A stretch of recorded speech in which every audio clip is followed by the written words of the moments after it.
Hello, Beverly, Ocean Breath Yoga here. I hope you are having a wonderful day, wonderful week, wonderful life. This is part 4 of ocean breath breathing, otherwise known as Ujjayi breath, yogic breathing. There's a lot of different yogic breathing, but people tend to call this yoga breathing. So I left you off after part 3 with just having started really being aware of your breath, of the inhale and the exhale, and the qualities that you were looking for as you breathe that breath. So this part 4 will go a little bit deeper.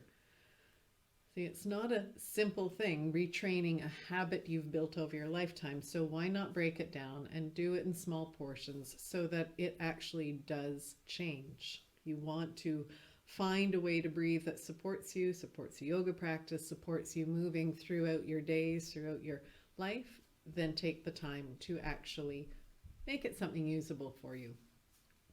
So part 4, now that you have the idea of the depth at which you're going to breathe at, not too hard, not too soft, Goldilocks. You've all probably heard Goldilocks read to you when you were children, at least know something a little bit about Goldilocks. It's set somewhere not too much, not too little, just right for you. So if you are breathing too hard, there's a lot of force, you lose a lot of air quickly. You're not really controlling the breath. If you breathe too soft, you're barely using the top portion of your lungs. So now you're in the place where you're breathing a breath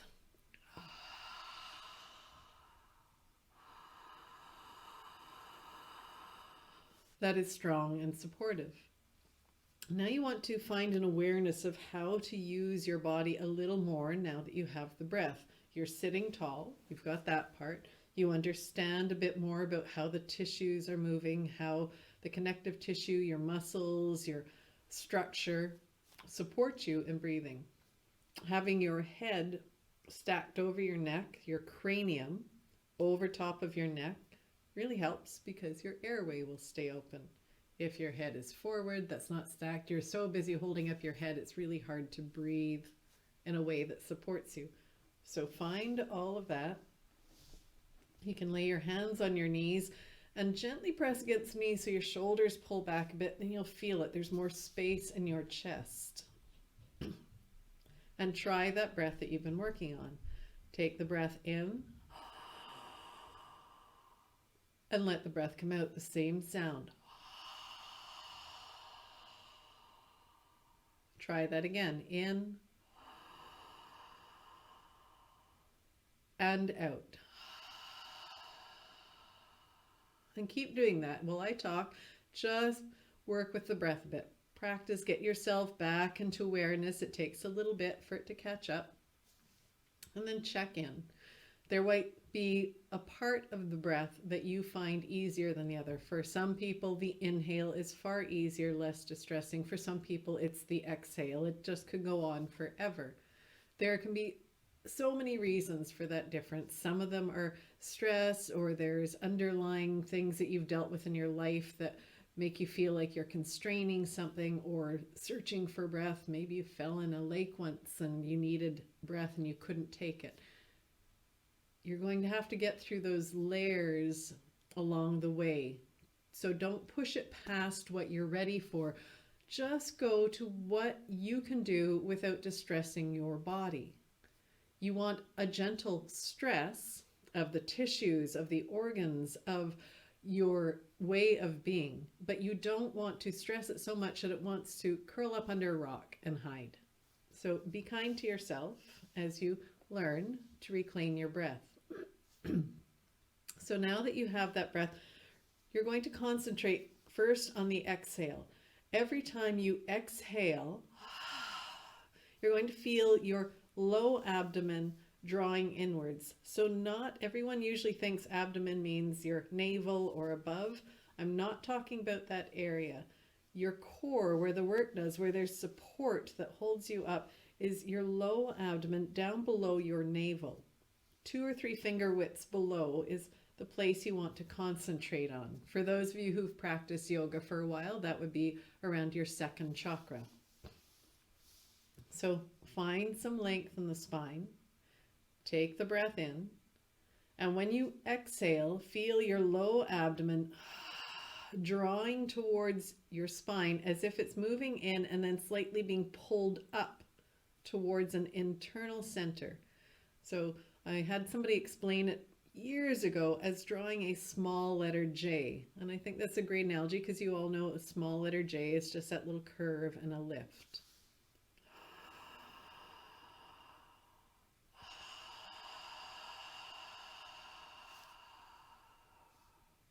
Inhale and exhale. Keep imagining that space drawing inwards.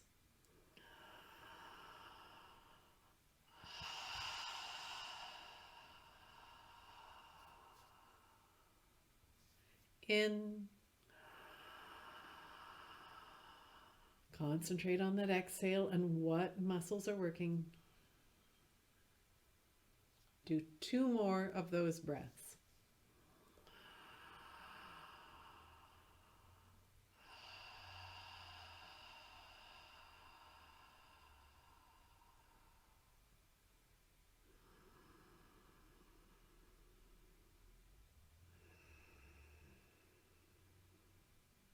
And then let it go. Don't worry about it for a moment. Shake things off if you feel like you're getting tight. Remember that idea that the shoulders don't come up here. If all of a sudden you realize and you go, I was doing that. See if you can soften the shoulders, drop them back. None of this constricts all the muscles in the airway up here. So now that you've let go of everything, you're going to concentrate on the inhale up here in the chest. So remember your lungs fill right down to about here, just above your diaphragm. So ladies, just under your breast line, and you know where that is. It's right here. If you track that point at your sternum and follow your ribs down right along there. So that's what your lungs fill in your rib cage. So try to go beyond this line. That is what you do during a normal day. Remember, there's not much that happens up here. That's the smallest portion of your lungs. You want to get it down into your lungs. So you're going to concentrate on that feeling of wings moving slightly out and up, and then eventually the edges of the body moving out like an accordion. So just start with the front of the chest for now and that softness in your throat. Exhale first. So there's space. Now inhale.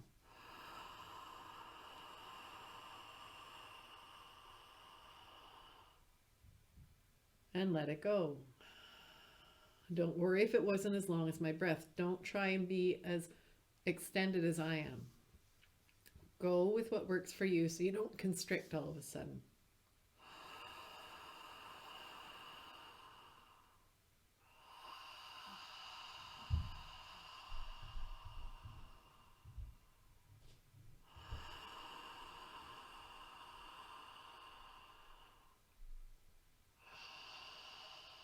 Keep going with that breath. You're practicing. As you breathe, more and more you start to feel slight shift of the rib cage, of those lungs moving outwards. The breath stays soft. Remember to check with the mouth. If it started closing and you started to tighten in the jaw, open your mouth. If that's too hard,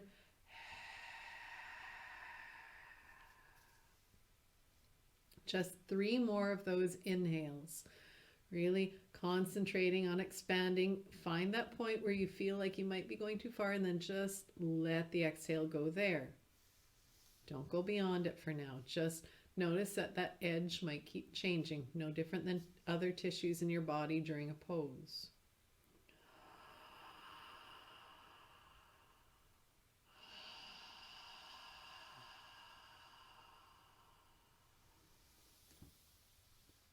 And as you finish that last one, check in. Do you feel any different?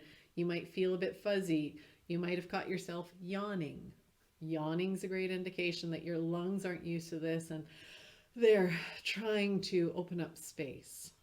And it's also just a nervous reaction too sometimes within the body. So now, same thing on the inhale. We're not done with the inhale yet. You're going to place your hands either side of your rib cage where that line in your shirt is. point your fingers forward. So you're not grabbing on and constricting. Just point the fingers forward and use your palms pressed into that area. It already helps because you can't roll forward. It's pulling the shoulders back, so you've got a lot more space. Now imagine your rib cage, where your lungs reside, is an accordion, and the accordion moves out to the sides with your hands. And on the exhale, you're letting the accordion press back into center. So when you inhale,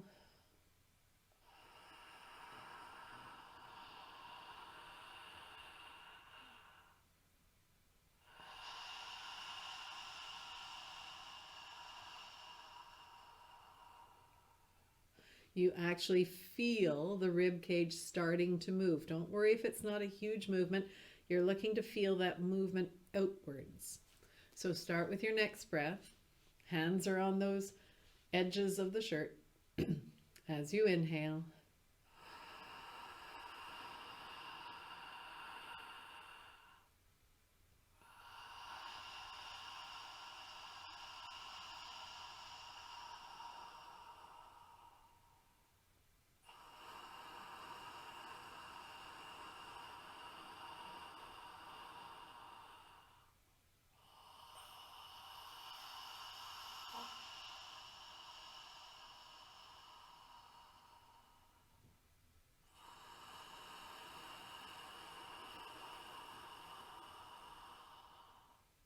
and the exhale.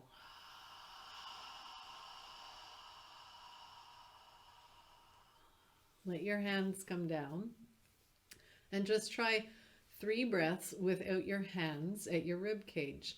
Take the time to see if you can still feel that gentle expansion outwards and the release inwards. 2 more of those breaths. Feel it and feel the release. 1 last time. Really feel and let it go. Again, if you need to change your breath for a bit, you need a drink of water, you just need to shorten the breath for a while, do it. Take the break. And in the meantime, I'm going to remind you that you are using the low core, and now you've felt the ribs, so you're going to combine the 2 together, the inhale and the exhale, with full awareness.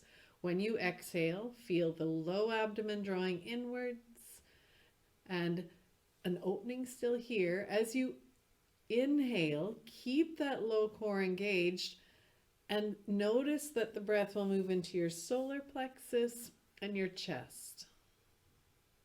Exhale as that releases low abdomen. So when you're ready, exhale.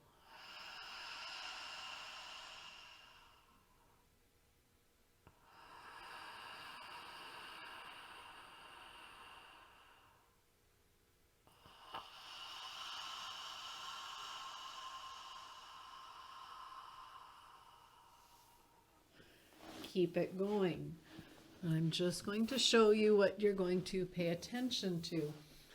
As you continue, notice on the exhale if what you feel is a collapse through here. That drops you in and leaves less room for the breath. The low abdomen down here is where you're concentrated. So take another exhale. Notice the upper body didn't move. And then I keep that contained. Inhale. Notice everything here opens up.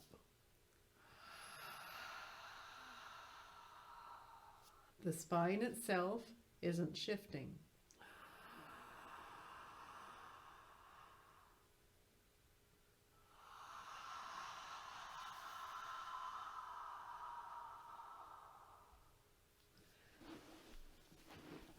It's learning to notice that, which is the biggest part of this, proprioception. Starting to notice when this happens rather than the core happening. And everything is a training. If it seems like too much, you go back to the first 3 videos. Just keep playing with things until you really have a better feeling for your body. Nobody talked about this when you were in elementary school or kindergarten. Nobody talked about this in high school when the world got scary and you closed in. It hasn't been a discussion through most of your day, most likely, because who's going to talk about how you breathe at work? But this is one of the most important things you can do for your immune system, for your nervous system, for everything in your life. Reactions, keeping your mind calm. It also helps when you're out in nature to breathe that breath because you absorb in more of the good chemicals, the pinene and the terpenes that trees drop, all that stuff that the earth is trying to give you to support you. You can't breathe in if you're not breathing deeply. There are so many reasons to do this. Again, don't force it, just practice. And I'll add one last piece before we finish part 4. A pause at the top of your inhale and the bottom of your exhale so that your whole system has a chance to work.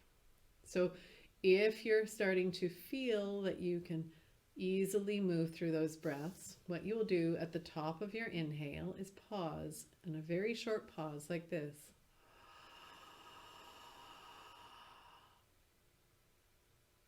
And then the exhale.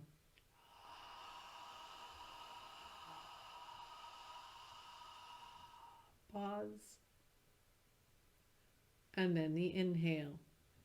Don't make the pause longer than, again, you're able to do. Just 1 or 2 count. You can use your hand. You don't want to go farther yet.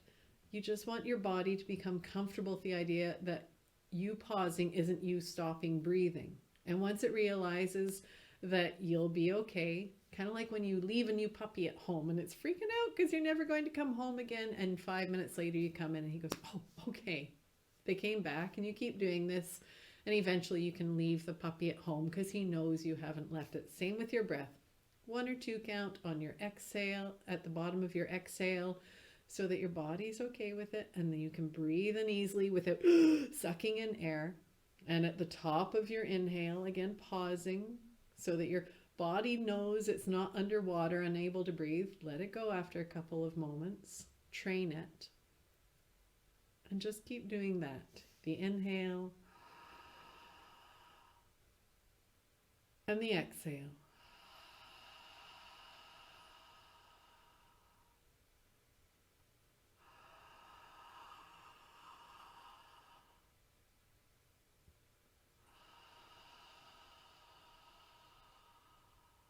And that is plenty for you to work with for today, for this video. Stay with it for a while. It might take a week, 2 weeks, 3 weeks. Don't worry, the other videos will be there. You can come back to them after. If you are struggling with it, I'm always taking on clients and helping them to breathe. I've taught more people to breathe than do downward dog, most likely in my life, because this is so important. So reach out.